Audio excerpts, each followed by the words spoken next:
This podcast is made possible by the listener members of Nashville Public Radio. This is the Nash Villager Podcast.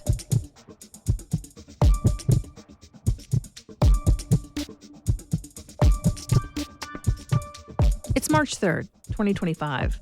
These days, Middle Tennessee is a major hub for the healthcare industry. Multiple large hospital chains are based here. We now have 3 med schools in town. There are companies that provide all kinds of support and technical services to clinics and labs and pharmacies. My son even works at an accounting firm that pretty much specializes in working with healthcare businesses. But there was once a time when Nashville was in dire need of better medical services. And it was on this day in 1898 that a few concerned Catholics founded what is now a powerhouse in local clinical care. I'm Nina Cardona, and this is your daily digest of what's happening around Middle Tennessee with historical context from Nashville Public Radio, WPLN News. Thomas Byrne became the Bishop of Nashville's diocese in 1894, and right away he became concerned that there was, a lot of room for improvement. His time here was marked by some really big steps forward for the Catholic community in our city. The cathedral on West End Avenue was built during his tenure. He spurred on the creation of the school that is now called Father Ryan. But one of the first things he called for was a refuge for the sick. Byrne sent out requests for help in multiple directions. Locally, he was able to secure a home on Church Street, and it was a really nice one.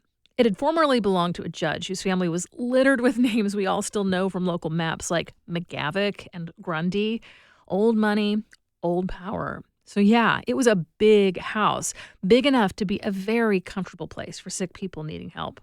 The property covered a full city block. The other response to Byrne's request came from the Daughters of Charity of St. Vincent de Paul.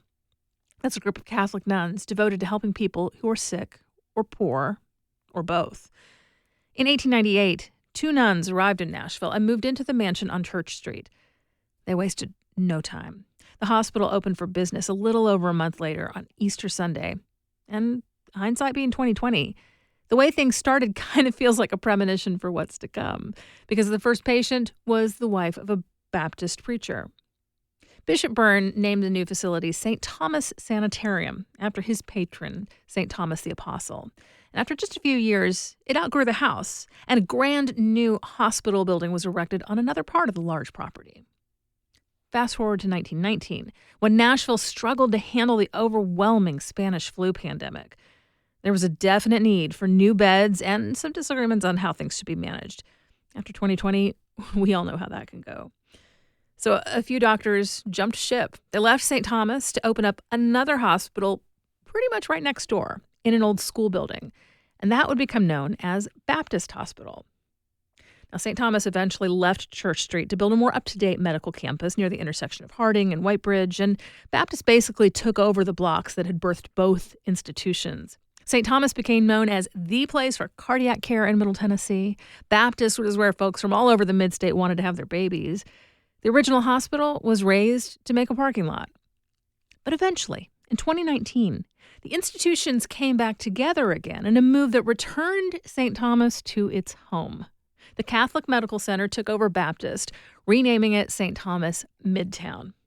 Both were then part of the Ascension Health Group, which was the result of organizing and rebranding facilities started by the Daughters of Charity. And since then, St. Thomas has kept growing, taking over operations at medical centers in several counties, opening clinics of various kinds all around the region. And a major center for healthcare, it's a major player. And as a much larger city than we were in 1898, that's very much needed, right alongside Vanderbilt and TriStar and all the other providers here. But as big and complex as St. Thomas has grown, I feel like there's still an echo of its early days in another Nashville medical institution, one that also started out of a converted home. I'm thinking of the way that Bishop Byrne saw a hole in the available services, of that can-do spirit that the 2 nurses brought to the job of founding the hospital, and of the Daughters of Charity's mission to offer care where it's most needed. I very much see all of those elements at play today at Siloam Health. That's the pair of clinics that offers low-cost care to refugees, immigrants, and uninsured Nashvillians. In just a few minutes, Nashville emcee Seddy Mac. That's coming up after the newscast.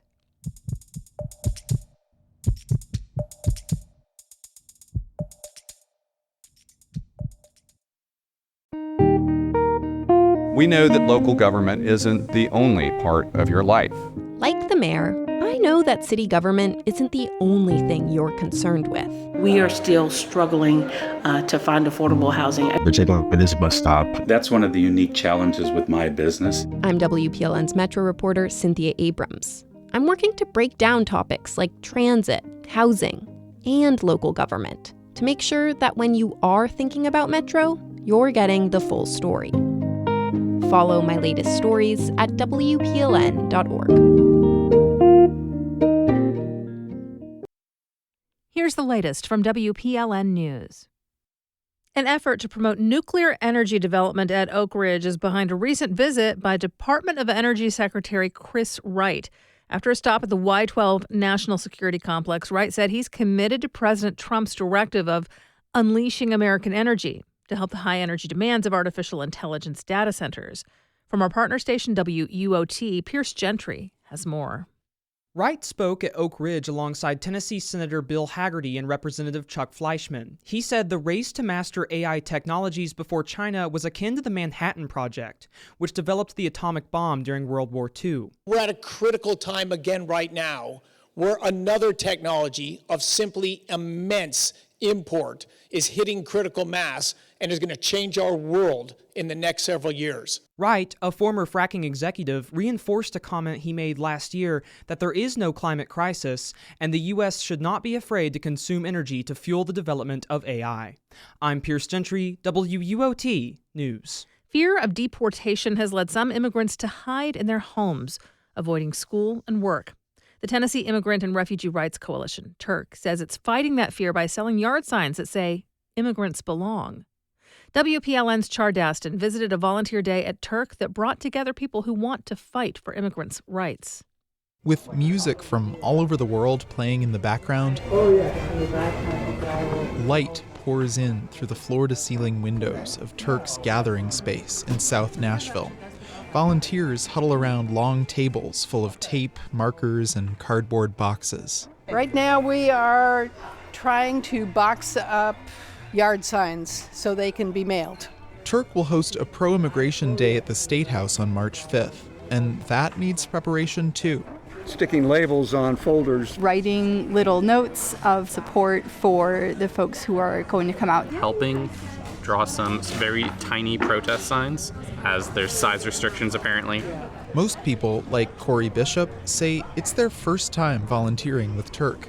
You know, with all of these recent bills about immigrants, refugees in our own backyard, I want to get involved and support. For others, the issue is even more personal. Vanessa, who just gave her first name, moved to the U.S. from Mexico and has lived in Nashville for 10 years.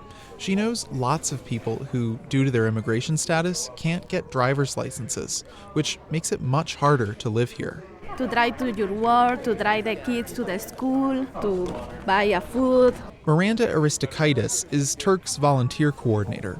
She says events like this make immigrants feel less isolated. They want to hear that people support them and see the way that they are being targeted. Volunteers say the event made them feel less isolated too. Leticia Ramon is the daughter of an immigrant from Guatemala. She and Vera Bowie are both wearing hospital scrubs. They look like coworkers, but Vera says, I just met her. We already feel like we're best friends. So amazing. I can tell already. Amazing. As Vera and Leticia exchange Snapchats, both say they're interested in volunteering again. Char Daston, WPLN News. A leader in Tennessee's legislature is pushing to open the juvenile records of the Antioch High School shooter. As the law is now, almost no one can see the court paper trail regarding a minor. That's to protect young people and to make sure youthful mistakes don't unfairly follow a person into adulthood. News Channel 5 reports House Majority Leader William Lamberth filed an amendment last week to an existing bill that would create exemptions to sealing juvenile court records. Lamberth's amendment would completely open every aspect of a record, including psychological and medical elements, when the child responsible for a fatal shooting is deceased. The last charter schools in Tennessee's Achievement School District may soon be managed under their original school systems in Memphis. Over a decade ago, Tennessee officials reassigned underperforming schools to a charter management group. However, the schools failed to improve. The program is plagued by mostly poor student performance, tense handoffs to charter schools, and painful takeovers of neighborhood schools. Last year, the Tennessee Senate passed a proposal to eliminate the district, but another version to revamp the program stalled in the House. Governor Bill Lee is expected to propose changes this year, but has not revealed what those changes may look like. However, the governor has proposed a new way for charter operators to bypass their local elected school boards and apply directly to the state commission for authorization.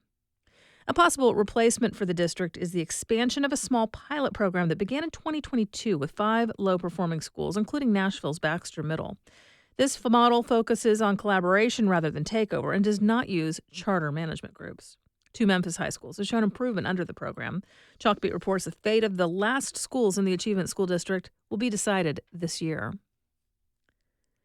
At just 6 years old, Ruby Bridges walked past protesters to become the first black child at a Louisiana school in 1960. Last week, the Paragon Mills Elementary School community in South Nashville paid homage to her historic walk with their own. WPLN education reporter Camelia Burris reports.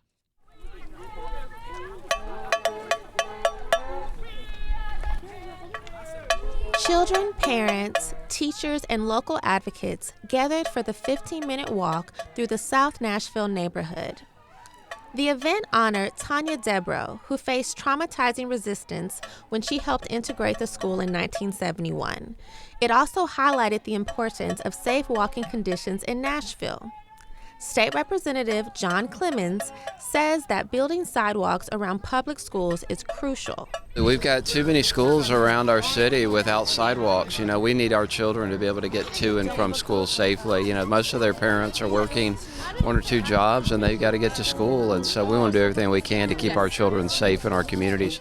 Metro Nashville School Board member Frida Player says that safer walking conditions foster relationships between neighbors.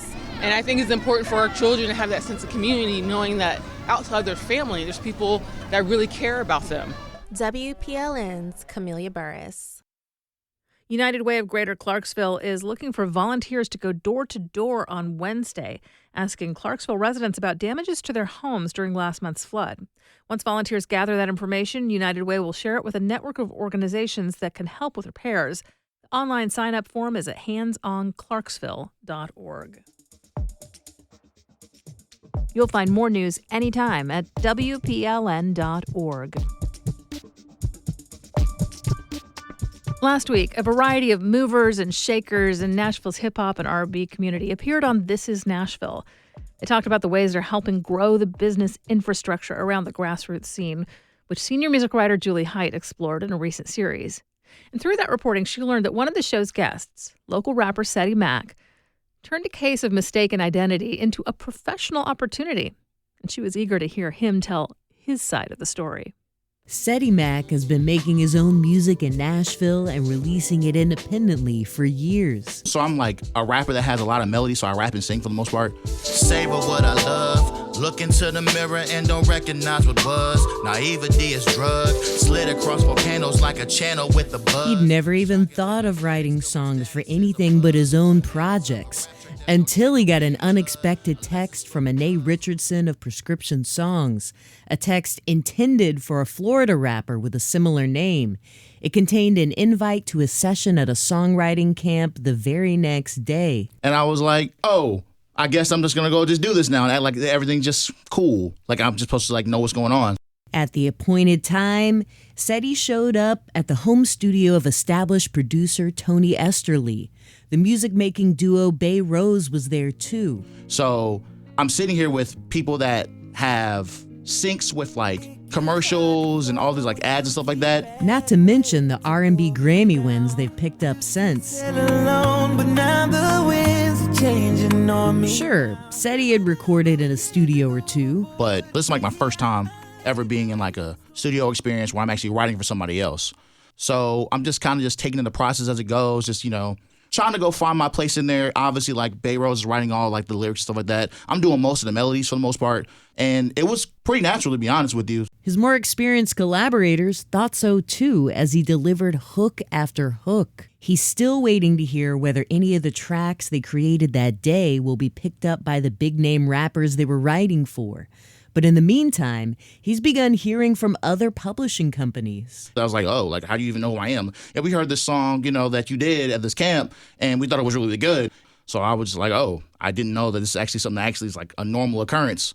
Now that's something else I can like add into my repertoire of like things I can actually do. And for an artist building an independent hip-hop career in Nashville, adding publishing as a source of revenue is no small thing. For Nashville Public Radio, I'm Julie Height. My steps, so many hours given to it, don't know if I'm blessed. Sometimes I wonder if you curse me for being a threat. Staying alone in sanity, trying to control my breath. We do this roundup of Nashville news every weekday. Please consider subscribing on your favorite podcasting app. Thanks so much to all of you who have left 5 stars, a thumbs up, or a review in your app of choice. A little bit of love really does tell the algorithms that more people should hear about us. And of course, everything at WPLN News is listener supported. You can make a donation at WPLN.org. And that's it for today. Thanks so much for listening. Let's make this day a good one, and we'll catch back up tomorrow.